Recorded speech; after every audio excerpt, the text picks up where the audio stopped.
before that, we want to go to Tiger Woods. And, of course, the Masters is around the corner, right? And so Tiger, of course, in the news. And he spoke. Do we have sound of Tiger? We do.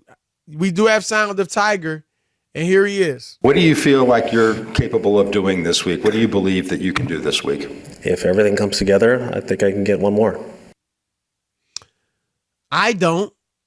I don't think things will come. Tiger Woods? I don't think things will come together. That's what I don't. Of course, if things come together, he could win.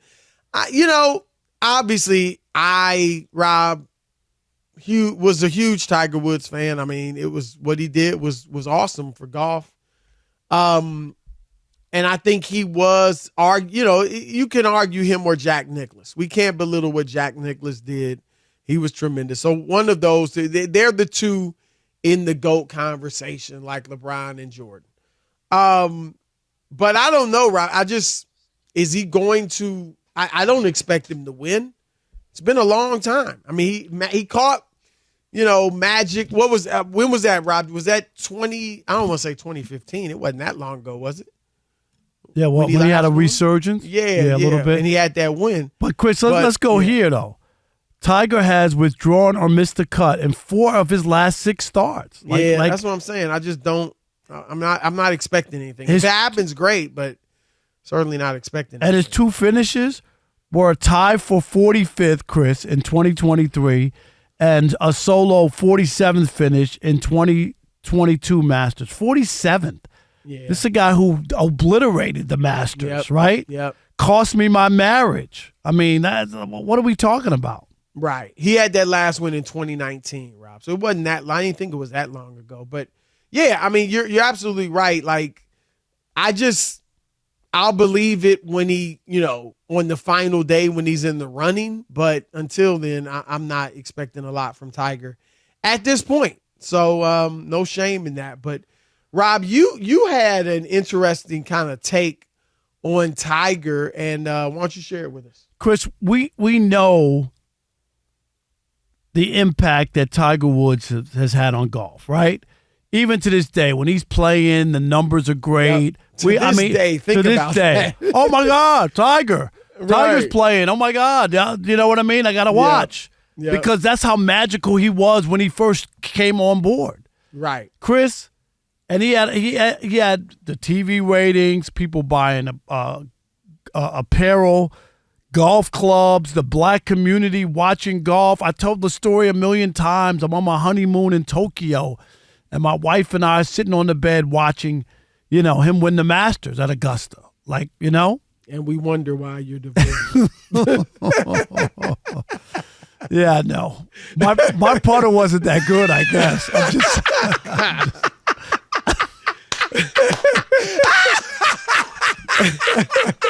I forgot you had that drop. I forgot you had that drop, Rob. Stop it. Stop. I need that. I need that at my comedy clubs. You know what I'm saying? But, Chris, I got to admit, and I've been thinking about this.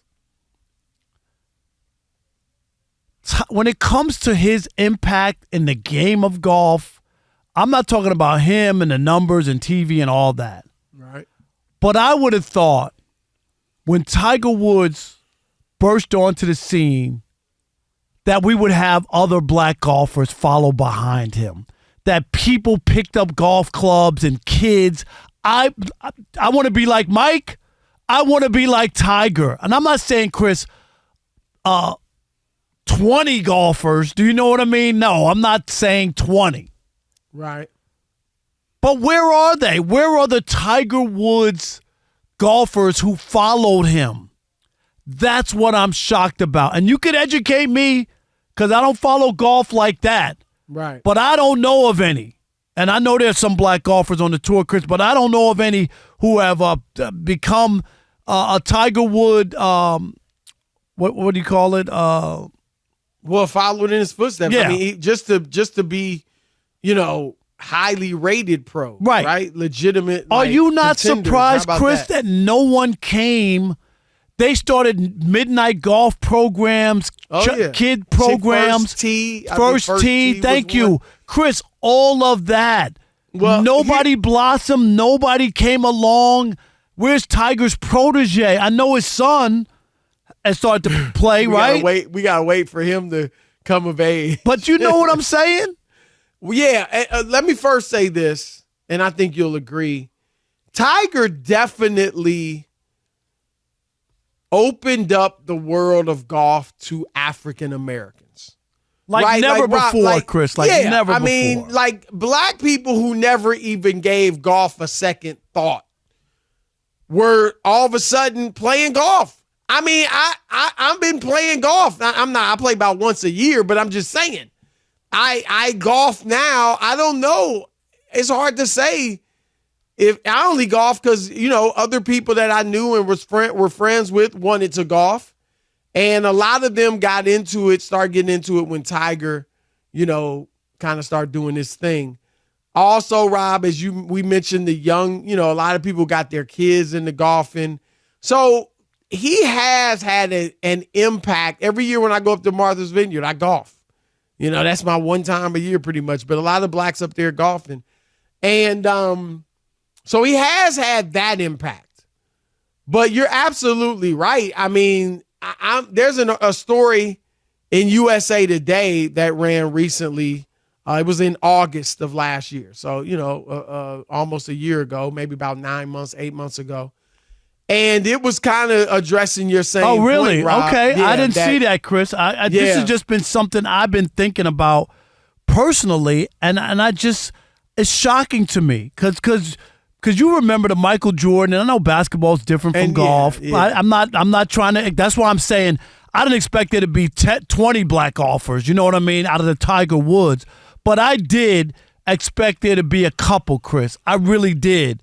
Who got the golf bug because they watched Tiger, somebody who looked like them, play golf at that level. Yeah, I think there's several things. One, I mean, it still is an expensive sport.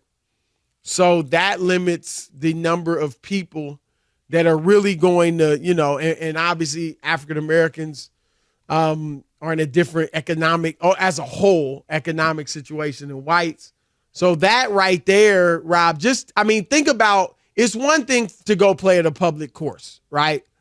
But to actually play enough and, get to the level where you can really compete to be a pro, that's a lot of money.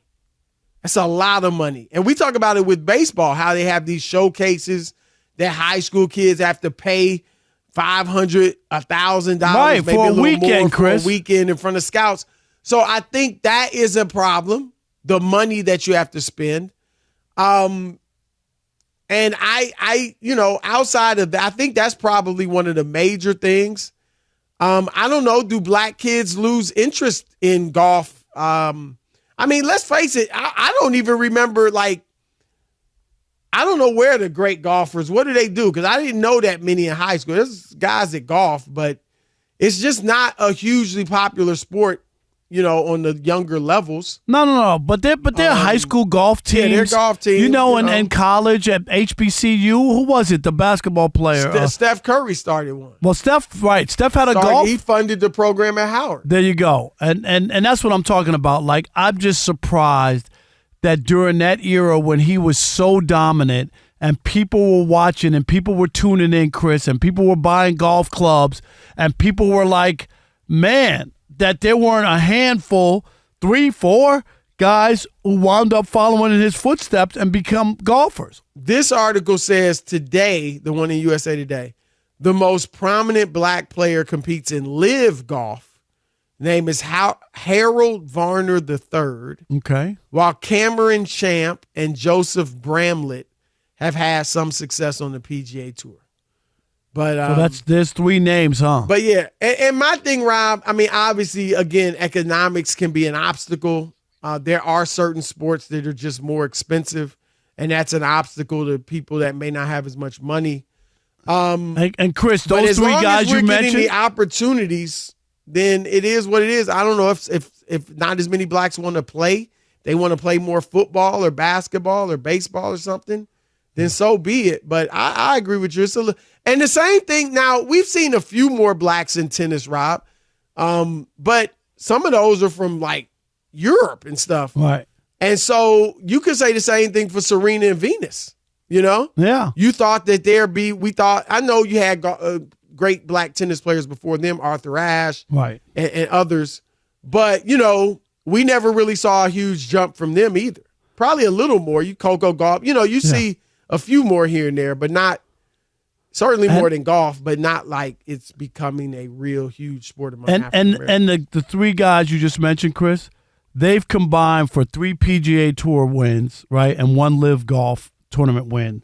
That's across 33 years combined. So they're you know what I mean. So they've been a while, right? And they've won four tournaments in combined 33 professional years. So that's hardly the Tiger factor. Yeah, I'm not blaming him. I'm just surprised. That's all. That some kid didn't come along and you go, wow, you know. And his story is very obvious. Hey, I saw Tiger Woods when I was 6, and my dad bought me clubs, and blah blah blah blah blah. And I loved it, you know, and it got me into it. Yeah, that's a possibility. You're right. It's interesting. I wonder if he's raised the popularity of the sport among cobbling Asians, though. Whatever that is, Chris, you crazy. Maybe not blacks, but cobbling Asians are playing it like crazy. Yeah, is that what it is? I told you that day when he said that on Oprah is when I took my Tiger Woods golf stuff to the Salvation Army. Is that real? No, real story. Really? You took it? Wow. I was I just didn't even understand. Chris, I was just like, I was taken aback by it, really. You know what I mean? And I'm not saying that he can't identify as mixed heritage, but his dad's black. He has black skin. I was really taken aback by it. Wow. I mean, I like, you know, obviously blacks and even biracial people to identify as black because that's historically Barack Obama. Right? I mean, Barack Obama. He doesn't go, I'm the first mixed president or whatever. He's black, Chris. That's all. And I would like us to do that, but I will say this. I mean, he is actually. I mean, he was speaking his different heritages, and I don't have any white relatives that I know. I mean, you know, obviously there's some way back years, decades ago, but I don't know any, and so it's easy for me to discount the white part of me. But if one of your parents is actually white, then, you know, that's a different conversation, you know, because you're not going to necessarily want to deny one of them. So it's, you know, I like you said, everybody laughs at it and thinks it's funny, but it's an interesting concept that he brought up. But I like, you know, I'd like him just to say he's black. Is he saying that now? Chris, when he got arrested, and did you remember the Rob G, the police report? Yeah, there was a police report. Guess what they put for a race? Well, black. Oh, okay. There was no cobbling Asian. Because there's no such thing. They didn't go, well, you know, if the light's a certain way, or if I look at, dude, no. They didn't put that on the police report. That's how they saw him.